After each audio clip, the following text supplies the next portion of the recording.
Musical లాంటివో లేకపోతే painting, డ్రామాలో, డాన్స్లో ఏదో ఒకటి నేర్చుకోవాలి. ఒక ఆట అన్నా నేర్చుకోవాలి, ఒక ఆట దాంతో పాటు ఒక కళ నేర్చుకోవాలి. ఈ సెలవుల్లో కనీసం ఒకటి మీరు చేస్తున్నారు నచ్చుకొని మీ మాస్టర్కి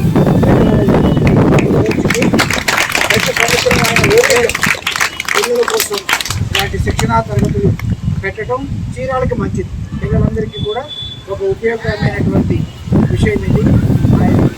ఆట మీద ఉన్నటువంటి మక్కువతో ఓపికగా శిక్షణ ఇస్తున్నారు. మీరు ఆప్షన్ కాకుండా చక్కగా నేర్చుకోండి.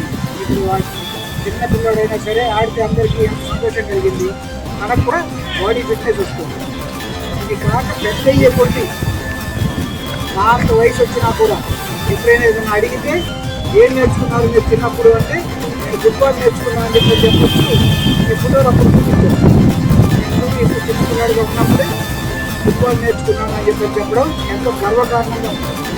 కాబట్టి చక్కగా నాగా పెట్టకుండా జాబ్స్ పోకుండా చివరి దాకా నేర్చుకోండి. ఆ 30 మంది ఎవరైతే సరిగ్గా రావట్లేదన్నారో వాళ్ళలో మీ ఫ్రెండ్స్ ఉంటే వాళ్ళకి చెప్పి రమ్మనమని వాళ్ళని పాల్గొని చేయండి. ఇంకా